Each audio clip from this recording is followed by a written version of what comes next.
मेहनत लग गई।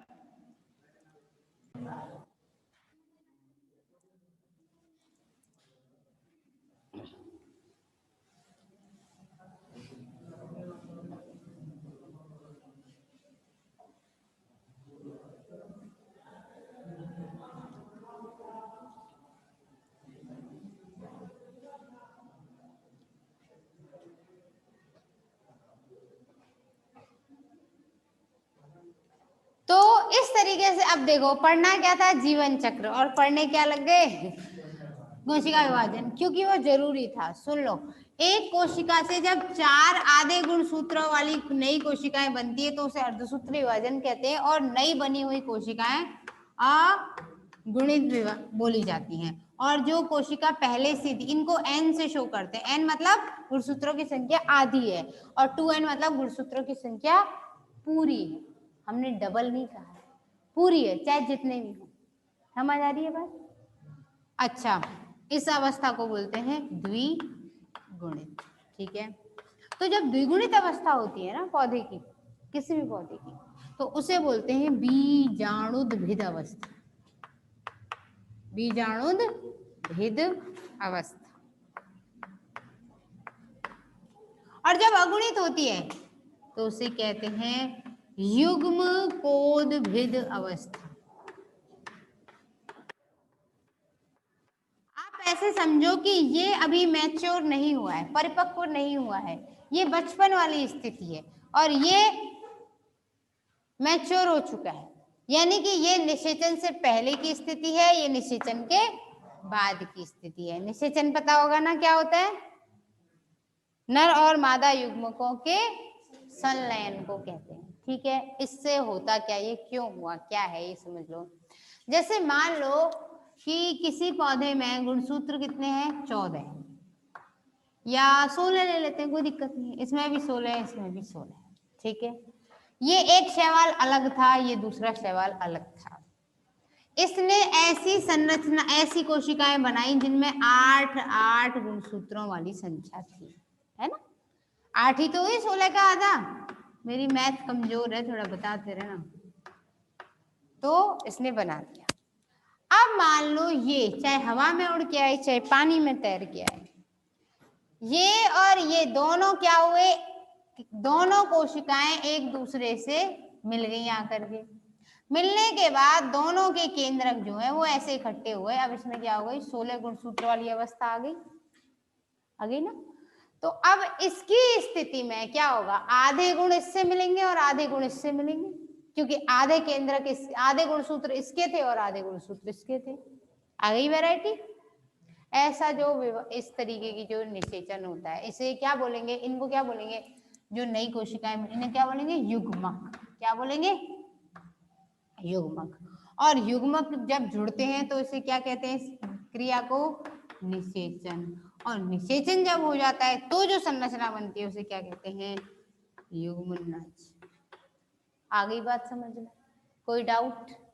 कोई डाउट नहीं, पक्का? ठीक है। तो अब इसके अंदर ये जो अवस्था थी, इनको क्या बोलेंगे, बीजाणुद्भिद अवस्था। और ये भी क्या है, बीजाणुद्भिद अवस्था। लेकिन जब युग्मक थे, आधे गुणसूत्र वाली स्थिति थी, तो इसे क्या बोलेंगे, युग्मकोद्भिद अवस्था। समझ आ गई बात? यहां तक क्लियर हो गई कहानी। ये पीढ़ी एकांतरण। अब मान लो ये फिर से समसूत्री विभाजन, ये क्या करे, सॉरी, ये फिर से अर्धसूत्री विभाजन कर दे, यानी कि अब ये ऐसी संरचनाएं बनाए 8 8 8 8 वाली, तो फिर से ये क्या आ गई, युग्मकोद्भिद अवस्था आ गई। तो क्या हुआ, बीजाणुद्भिद से शुरू हुई कहानी, फिर युग्मकोद्भिद आई, फिर बीजाणुद्भिद आई, फिर से इसने बीजाणुद्भिद ने क्या कर दिया, युग्मकोद्भिद बना दिया। तो इस तरीके से बार बार एक पीढ़ी के बाद दूसरी पीढ़ी आ रही है, तो इसे क्या कहते हैं, एकांतरण। पीढ़ी एकांतरण। आई बात समझ में? जैसे मनुष्य में भी तो होता है, पहले छोटा बच्चा होता है, फिर बड़े हुए, ठीक है, फिर उसके बाद नई जनरेशन आई, फिर बुजुर्ग हो गए, खुद तो चले गए, जो भी हो, है ना। लेकिन जो नया बच्चा था वो भी फिर क्या होगा, फिर से युवा अवस्था में आएगा, अपनी संतान उत्पन्न करेगा, फिर से वो भी बुजुर्ग अवस्था में आएगा। तो अवस्थाओं का एकांतरण चलते रहेगा। ठीक है, सेम कंडीशन यहाँ पर होती है। आ गई बात समझ? कोई डाउट हो तो बताओ, नहीं तो फिर आगे बताती हूँ द्विगुणितों की अगुणितों की क्या होता है, कैसे बचता है, क्योंकि ये कॉन्सेप्ट है जो क्लियर होने बहुत ज्यादा जरूरी है। नहीं तो बच्चे पढ़ तो लेते, इसको मैं चाहती तो आधे घंटे में खत्म करवा देती, है ना? क्यों, क्या था, सीधे सीधे बोलती ये अगुणितक ये द्विगुणितक की, हो गया काम, राम कहानी खत्म।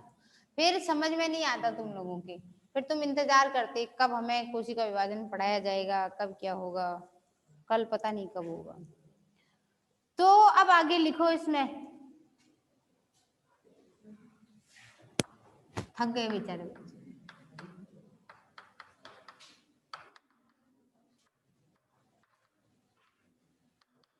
वालों में जीवन चक्र, 5 प्रकार का जीवन चक्र होता है। सबसे पहले क्या होगा, अगुणितकी।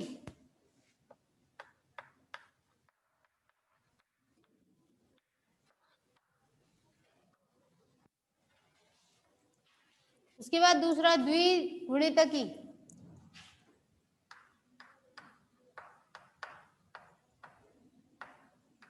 अगुणितकी को कहते हैं हैप्लॉइंटिक, क्योंकि अगुणित अवस्था को अंग्रेजी में हैप्लॉइड कहते हैं, तो इसे बोलेंगे हैप्लॉन्टिक।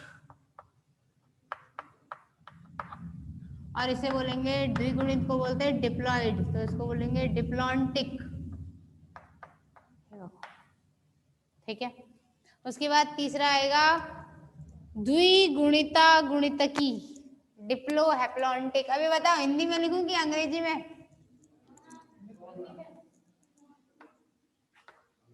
तुम याद भी करके बता देना मुझे जरा, ये जो तुम बोल रहे हो ना अभी, नहीं, दोनों में लिखो। ये मैं सोच रहा कॉलेज में आगे तो टेस्ट नहीं होंगे, ठीक है ना? द्विगुणिता गुणितकी क्या?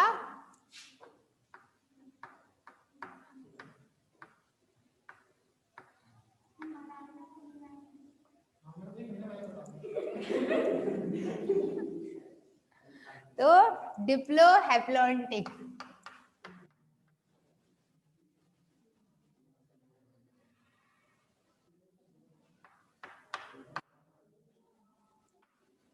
लड़कियों को टेस्ट के लिए ज्यादा वो रहता है, सीरियसनेस।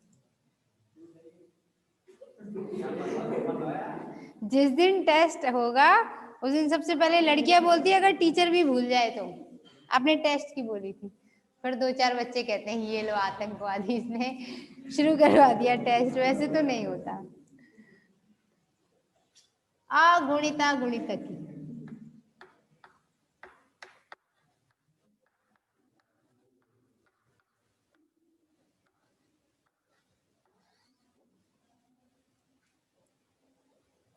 नहीं, खैर जो बच्चे होशियार होते हैं वो अपने आप बोल देते हैं, तैयारी करके आते हैं, पढ़ के आते हैं, चाहे लड़का हो चाहे लड़की हो, कि टेस्ट देना है। हैप्लो बायोन्टिक।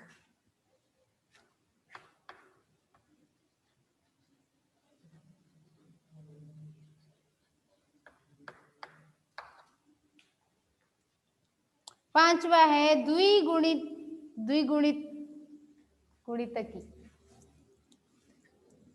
हैप्लो डिप्लो बायोन्टिक, ये ज्यादा बेटर है। चलो लिखती हूँ, मैं हिंदी में लिखती हूँ, है ना?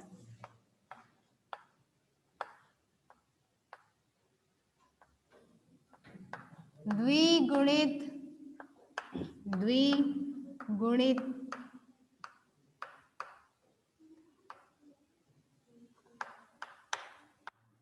लो पढ़ लो आराम से बैठ कर। द्विगुणित द्विगुणिता गुणितकी, समझ में आई बात? इसको बोलते हैं, इंग्लिश में लिख लेती हूँ अब, है ना? हैप्लो डिप्लो बायोन्टिक, अब याद हो जाएगा तुम्हें एक ही बार। हैप्लो डिप्लो बायोन्टिक, ये ज्यादा बेटर रहेगा, इसलिए इंग्लिश में याद रख लेना, क्योंकि टेस्ट में फिर मैं यही पूछूंगी, शैवालों में जीवन चक्र के नाम लिखिए, फिर देखते हैं। तो एक एक को अब क्या करते हैं हम लोग, डिफाइन करेंगे, ठीक है?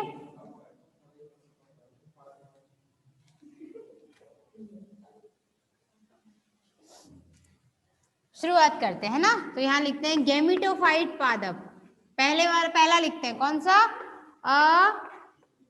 अगुणितकी, ठीक है।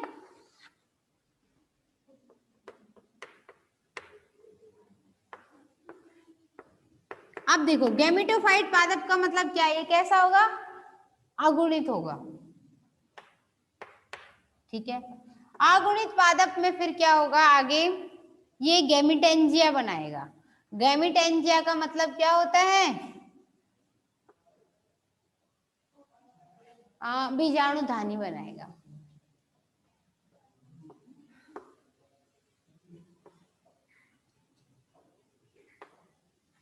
या इसको बोलते हैं युग्मक धानी। और फिर वो क्या बनाएगी, आइसोगैमेट्स बनाएगी। आइसोगैमेट्स का मतलब समबीजाणु।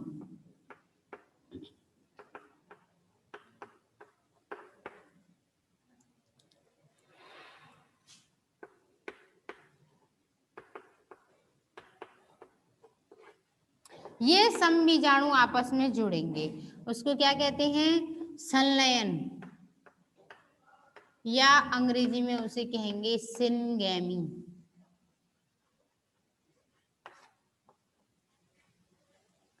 और जब युग्मकों का संलयन हो जाएगा तब जो बनेगा उसे क्या बोलेंगे, युग्मनज। यानी अब N और N मिलकर के क्या बनाएगा, 2N, ठीक है। उसके बाद क्या होगा, अब ये 2N क्या करेगा, अर्धसूत्री विभाजन। और अर्धसूत्री विभाजन को अंग्रेजी में क्या कहते हैं, मियोसिस। वेरी गुड, ठीक है। मतलब विनय कुमार के अलावा भी हैं बच्चे जो इंग्लिश जानते हैं। मियोसिस के बाद आगे क्या हो जाएगा, मियोस्पोर्स, यानी कि अब ये बनाएगा अर्धसूत्री बीजाणु और उन्हें क्या कहते हैं, मियोस्पोर कहते हैं। ये कैसे हो जाएंगे, N प्रकार के। और फिर ये मियोस्पोर अंकुरित हो जाएंगे और अंकुरण के बाद खाना पीना खा के, मौसम लेकर के, पानी लेकर के मौसम के अनुसार नया पौधा बना देंगे। ऐसा जो जीवन चक्र है उसे अगुणितकी चक्र या जीवन चक्र कहते हैं, ठीक है भाई, बना लो इसे। इसमें से क्या कैसे पूछा जाता है वो मैं आपको बता दूंगी।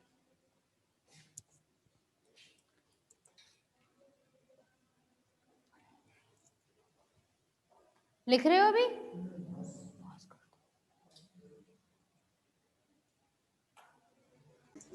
तो ठीक है भाई, ये हो गया अगुणितकी, ठीक है। उसके बाद द्विगुणितकी स्टार्ट करते हैं, ठीक है ना।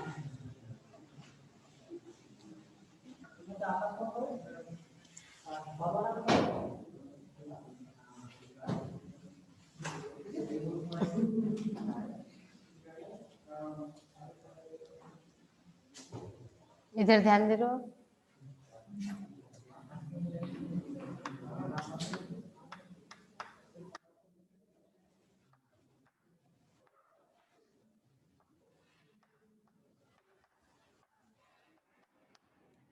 द्विगुणितकी जीवन चक्र का मतलब क्या है, मुख्य पादप का जो सम होगा वो कैसा होगा, बीजाणुद्भिद पादप होगा। बीजाणुद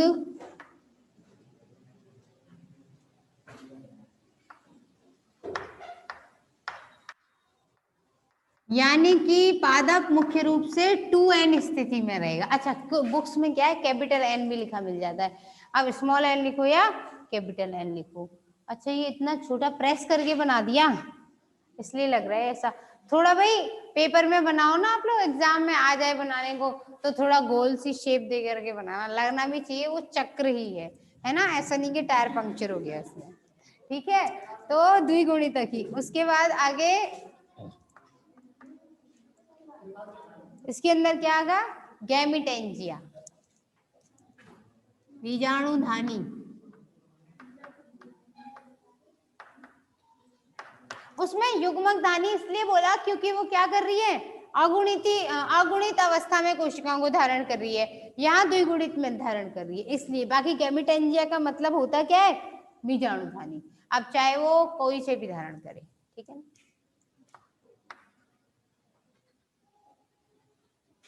ठीक है भाई, तो बीजाणुधानी, उसके बाद क्या हो जाएगा, इसके अंदर मियोसिस हो जाएगी।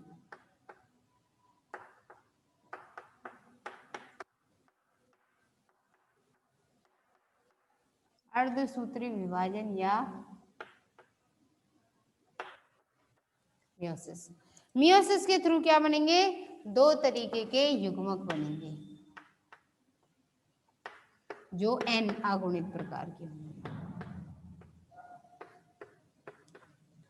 ये युग्मक फिर आगे जाकर के जुड़ जाएंगे, यानी कि युग्मकों का संलयन होगा और उसे क्या कहते हैं, सिनगेमी। और युग्मक को क्या कहते हैं, गैमीट।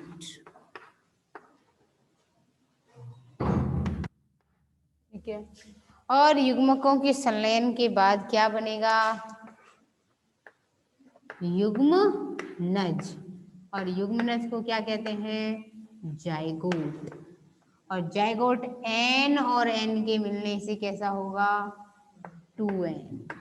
ठीक है, और युग्मनज फिर आगे जाके अंकुरित हो जाएगा, इसका अंकुरण हो जाएगा जैसे बीज का होता है, और फिर ये बीजाणु फिर बन जाता है। समझ आ गई बात। जैसे आपने कभी पैसे बोए,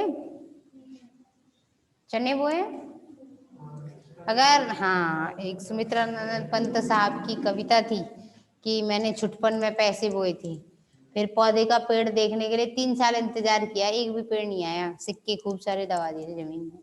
फिर एक दिन सेम की फलियां बो दी और वो इतनी बड़ी बेल बन गई, खुद ने खाई, रिश्तेदारों के घर भी पहुंचाई।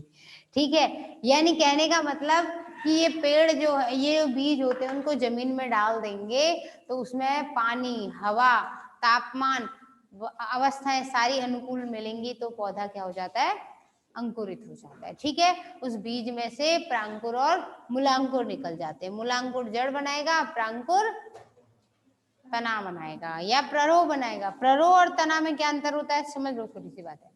अगर पौधे में केवल तने ही तने की बात की जाए, ये लकड़ी, तो ये तो तना है, लेकिन प्ररोह का मतलब होता है पौधे का वो पूरा वायवीय भाग जिसमें तना, शाखाएं, पत्तियां, फूल और इसके अलावा फल, ठीक है, सब कुछ आ जाता है, वो पूरा का पूरा क्या बोला जाता है, प्ररोह।